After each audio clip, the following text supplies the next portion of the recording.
So it was just a few weeks ago that I finally got my hands on a 16-inch M1 Max MacBook Pro. And in this video, I'm going to tell you which were the first 5 apps that I put on it and why.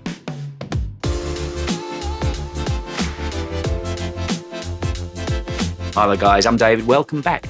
So it was a few weeks ago that I took hold of my brand new M1 Max MacBook Pro, and when I was buying this I decided to try and future-proof myself and give plenty of headroom, so no matter what stage you think you're at now, make sure you've got more on top of that for the future. You know, I suddenly started editing video, which I didn't expect a few years ago, so with that in mind I gave myself a machine that I can see lasting for 4, maybe 5 years, and it's got 32 gigs of unified memory, it's the M1 Max chip, and 4 terabytes of storage. And that storage is already proving really, really helpful because it means I can edit locally on the SSDs on the machine itself and then just take it off to archive later on when I'm finished.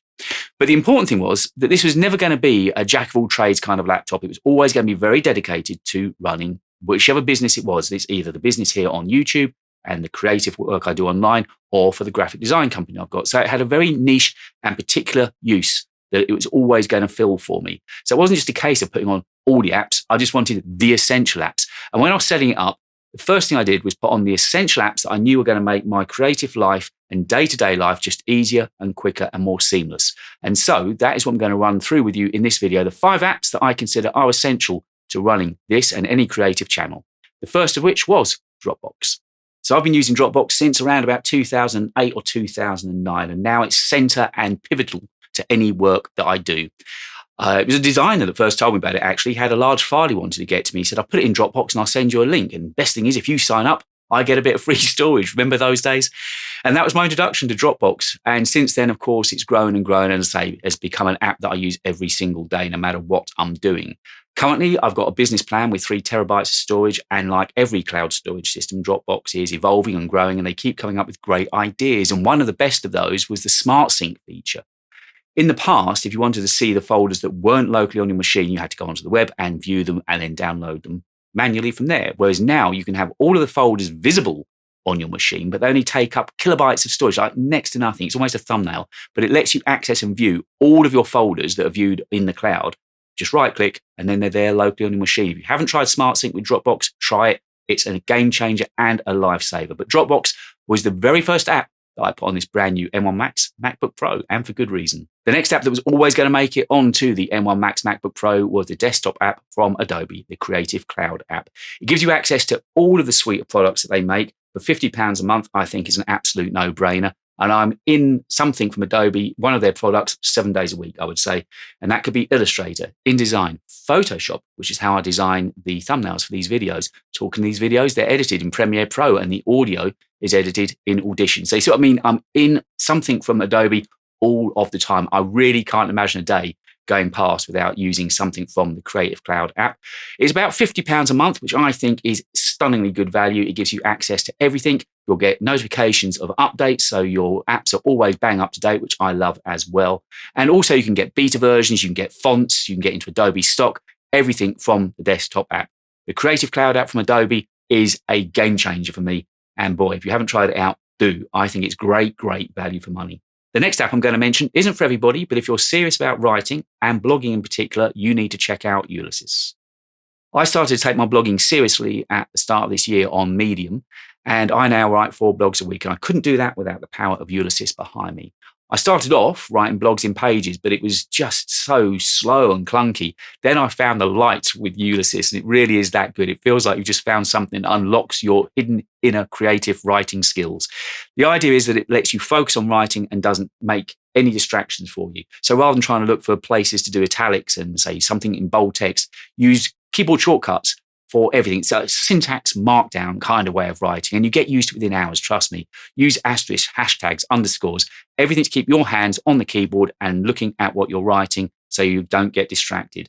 You bring the images into it, you place the images in the blog as you want, and those images are stored in the blog for time immemorial, which has been a game changer and a lifesaver for me. I'll explain why in just a moment. It's also in sync across all of your devices, so you can pick up on the iPhone or iPad and carry on writing or editing. And very importantly, it syncs to your WordPress website. So if you've got a website based on WordPress, you simply publish straight out of Ulysses with categories, and also with tags in there as well. It's as powerful as that. You send it straight to your WordPress site, you edit in the back end of WordPress, and then you publish onto your website. It's as simple as that. It also links to Medium as well. So if you wanted to, you could publish straight out of Ulysses straight into your Medium page. And it just makes writing a joy. And the reason that I said it's great the way it stores all of your blogs. And I've been, as I say, writing in Ulysses now since the beginning of the year. I recently launched a new website based on WordPress, partly because of its integration, funny enough, with Ulysses. And I'm having to manually import all of my blogs from earlier in the year because I want to bring the SEO over with them, make sure the ranking's good.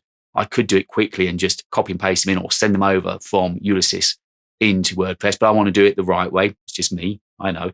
But the fact they're all there, everything about the blog is complete as the moment that I wrote it, it's still there, means that I can now just import them a few at a time and begin building up all those blogs from months gone past into my new website over on WordPress. Honestly, if you're a writer and in particular blogger, you need to be looking at using Ulysses. It is a stunning app. I can't rate it highly enough. I bought it from the App Store.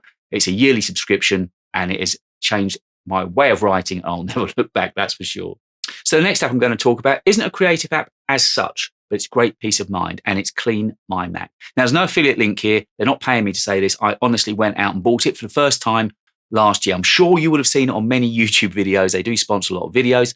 And on the back of that, I thought I'd give it a chance. My 27-inch iMac that I've loved for years was running a bit slow in the fall of 2021. So I figured, what have I got to lose? I put CleanMyMac on there, and I think on its first sweep, it cleaned out somewhere between 8 and 10 gigs. It was amazing. And it immediately started to run and work better after that. It's great for uninstalling apps as well, which, as you know, isn't as straightforward as it would seem on Mac. You can check for malware. It does a system junk cleanup. I just run it once or twice a week on any of the 3 Macs that I've got licenses for now, just to make sure there's nothing on there that I don't need.